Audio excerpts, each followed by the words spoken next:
Hi, everyone, and thank you for tuning in and welcome to my channel. So much appreciated as always, and thank you for the comments and subscribing.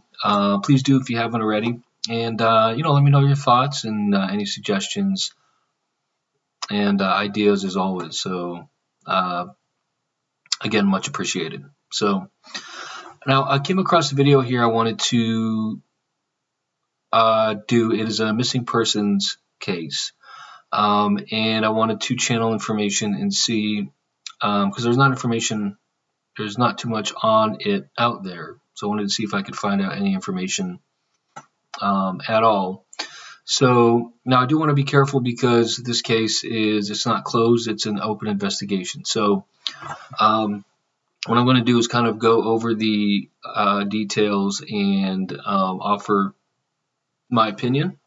And again, this is meant to be, this is just my opinion on the matter based on the facts that I read online, and also the information that I believe I received when asking questions from the afterlife about the details to help complete this case. So to kind of summarize, and I'll show you a little bit of the information here in a moment. Sabrina Aisenberg, so she was only, I think, about 5 months old when she went missing from her home. And this was back in 1997, so I think that would make her 26 this year. Now, I'll go over the case and how it was kind of handled and where the cops left off with it, that sort of thing. They're still looking for her and don't have any new leads. I think the last leads they got were maybe a few years ago. I want to say, God, it might have been more than a few years ago. I'm sorry, there's a lot of details in the case, but you can read it online. From what I understand, though, she is no longer living, and that Sabrina was, unfortunately, she is in the afterlife currently, right now. So let me show you some pictures and some of the case details here.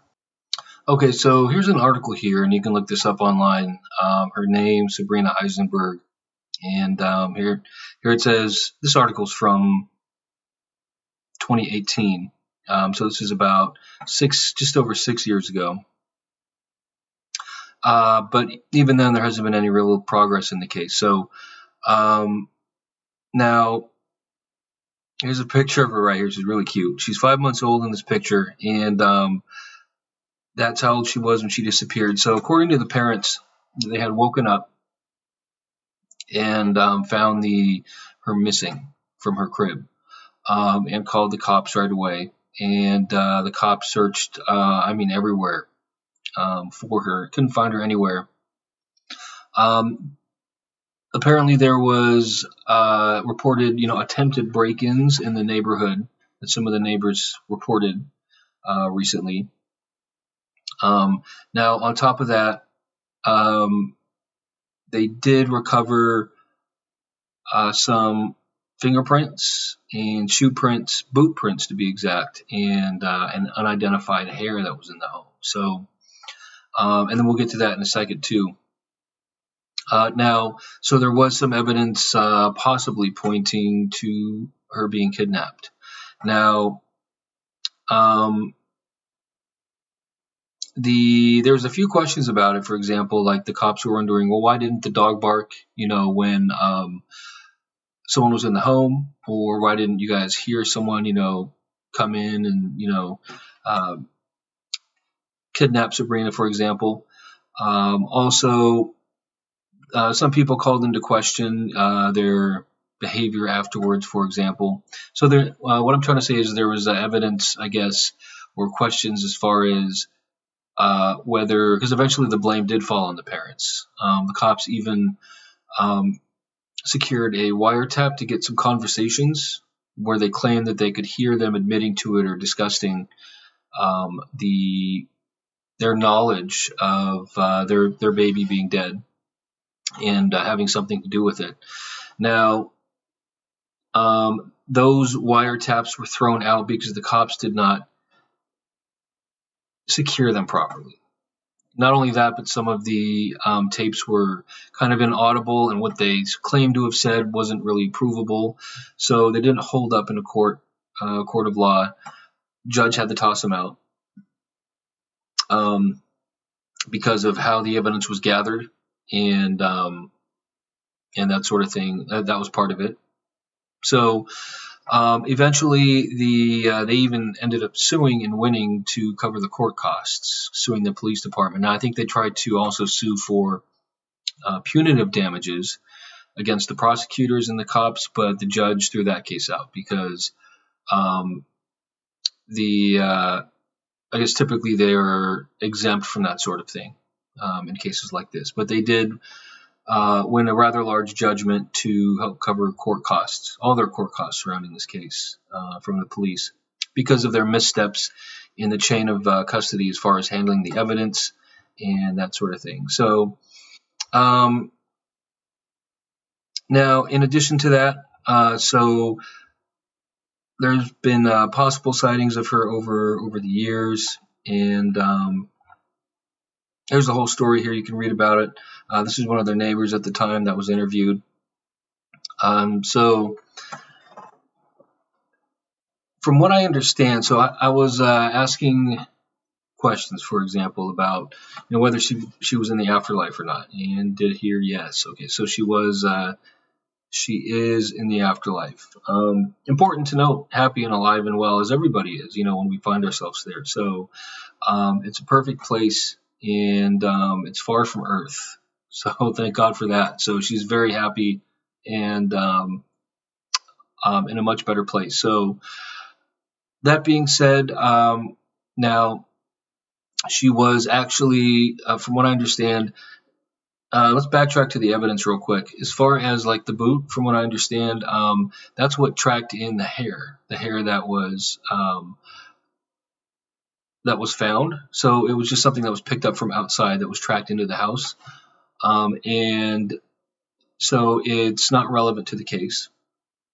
Neither are the fingerprints they found inside the house. So if they were relevant to the case, then that information is actually made available. But if not, that information is private. So, for example, when your friends come over, for example, and their fingerprints get on your stuff, your spiritual guides or people or those from the afterlife or angels, for example, they can't just rummage through anybody's home and check for fingerprints unless there's a crime to be solved or it's relevant and that sort of thing. Otherwise, it's considered a private space and private area, and that sort of thing is respected. So from what I was told, these fingerprints, they just weren't relevant to the case. Neither was the hair. So the shoes, from what I understand, were simply boot prints from boots that were owned by the father, I believe, that he did throw out. And those are the ones that were tracked, that tracked the hair in. So he did own those boots, but threw them out. And they were unable to get any matches or conclusive footprints or anything like that. And that's probably why, because he had thrown that pair of boots out, from what I understand. So that's the information I heard. Now, she was taken from her home.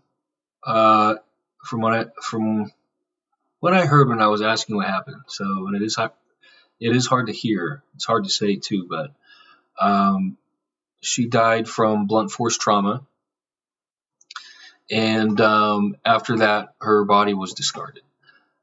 So and I'll show you where I believe it was taken to. The home right here was in Valrico, and this the missing baby, Sabrina, it happened overnight, in other words. So they fell asleep and woke up and found her missing. The parents did. So there's a swamp about 1 hour north. If you look on Google Maps, there's a huge swamp wilderness preserve here. And this is where she was taken after she was killed. And this is where the body was discarded. So this is a massive area, and there's just no way, especially now after 26 years, there's just no evidence left. And the boots that were worn as well, that tracked stuff inside the house, were also discarded here. along with her body. So this is where those two items went, and that's what happened after she died. Unfortunately, she was taken, killed, and then taken up here and discarded here, and was never found. Now, the question, of course, big question is, well, who killed her? And I want to be very careful because, remember, my videos, they're not, when I ask questions, I get information a little bit at a time and try to piece it together. So this is my opinion. I'm not saying this is absolute fact. And, everybody has an opinion on what may or may have happened. If you ask me, my opinion, and I'm trying to be careful again because this is an open case and it hasn't been solved. So I want to be careful about implications or anything like that. But my opinion, based on all this, is it was someone, I think the parents had something to do with it.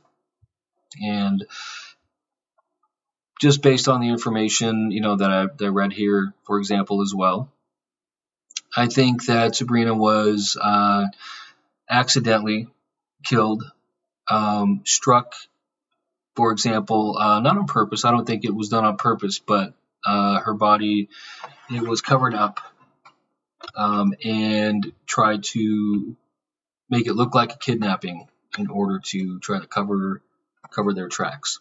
So, and I've seen I've seen other reaction videos, and people say, well, sounds like she was kidnapped, and others say, well, I think the parents had something to do with it. So everybody, again, has their own thoughts on what may have occurred. That's what I think possibly may have occurred. So that is that kind of completes the story, unfortunately. But that is that's it. That's all the information right there.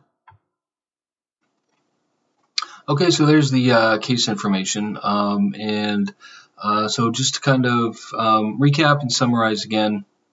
Oh, there's also something I forgot to mention in the video. So there was other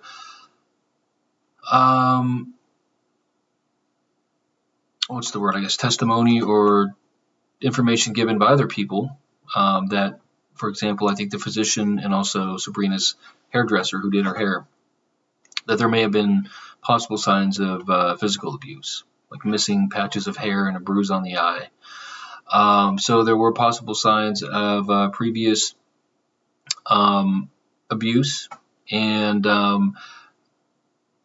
I think, and again, this is just kind of based on that and the tapes, and in my opinion as well, the tapes that caught their voice with questionable but a certain degree of admission of guilt on those tapes. If you listen to them, it's kind of hard to make out, but all things combined, I do think that she was struck and killed, and the body was discarded in order to hide the evidence. So that's Sabrina, and just a cute little baby and a wonderful person, of course. And I'm sorry she had to go through any of that, but as with everyone, and in many of the conversations too I have with people, so it's always, when I'm channeling things, it's always nice to remind myself and others too that the afterlife is a very real place, and we'll all be there someday, and it is perfect, and it is made of pure infinite possibility and energy, and this is just our physical stage of life. And for what it's worth, it is a drop in the bucket as far as eternity. If you think about it, infinite possibility and infinite life, infinite calm and infinite peace. So whatever we do have to endure down here is made whole when we get there. So I always like to kind of reground myself, or recenter myself with that fact, and just to, I guess, helps me and perhaps hopefully others with the realization that, it's good to keep in mind a greater context, a faith for and a belief in something that is greater and better than we are, and that this is all temporary. So, all right. Well, thank you for watching as always, and please take care of yourselves, and we'll see you in the next video. Thank you.